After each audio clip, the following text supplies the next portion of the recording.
मित्रों नमस्कार। मित्रों आज हम बात करेंगे जो 2025 में महापर्व होने वाला है। हम लोगों की समस्याओं को हम लोगों को जीवंत करने के लिए जो एक विशेष समय आता है उसके बारे में चर्चा करेंगे। वो क्या है? महाकुंभ। महाकुंभ की विशेषता यह है कि पहले एक छोटी सी कहानी आपको सुनाता हूं।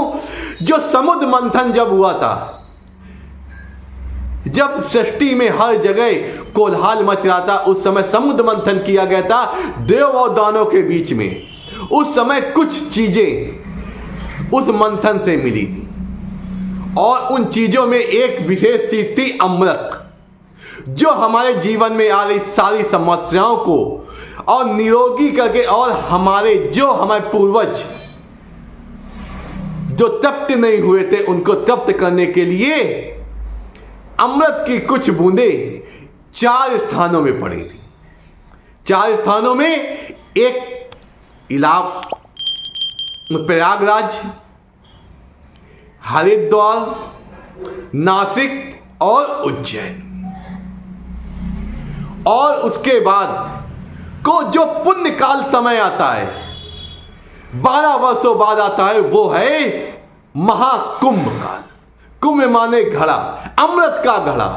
तो इस वर्ष 2025 में महाकुंभ होने वाला है, जो कि प्रयागराज में हो रहा है। और इसकी विशेषता ये है, ये जो महाकुंभ होता है 12 वर्षों बाद होता है, लेकिन ये जो स्थिति जो योग बन रहे हैं, वो जब 12 महाकुंभ के पहले जो योग बना था वो योग इस बार बन रहा है। क्योंकि इसका मतलब 144 वर्षों बाद ये योग बन रहा है।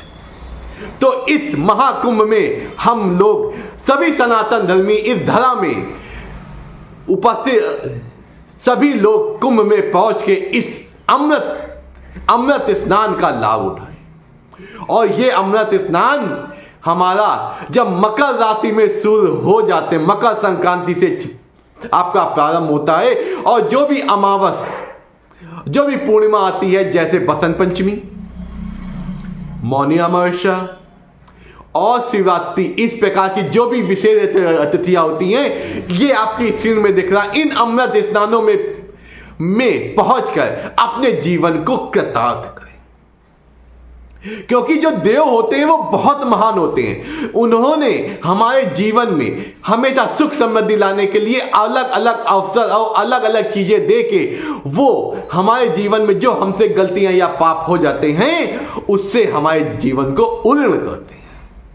और अब बात करते हैं कि महाकुंभ में स्नान के बाद हमें क्या करना चाहिए। यह बात बहुत विशेष होती है। स्नान के बाद हमें किसी भी साधु संत या अपने से बड़े व्यक्ति के चरणों को स्पर्श करें।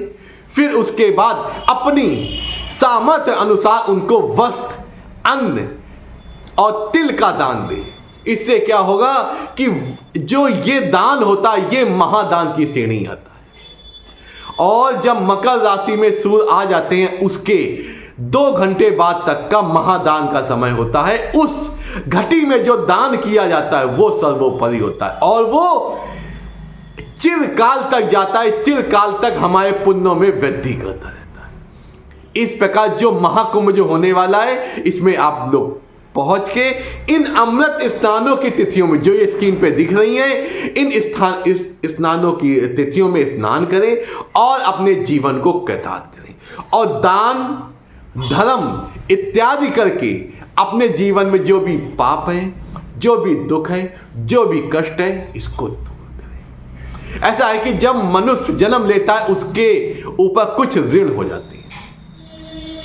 पृथ्वी ऋण, ऋषि ऋण, उनमें महान होता है। और अगर आप कुंभ में पहुंचकर जितने भी कोई ग्रंथ हैं, कोई भी ग्रंथ की कुछ पंक्तियां पढ़ लेते हैं तो ऋषि ऋण से आप उऋण हो जाते हैं।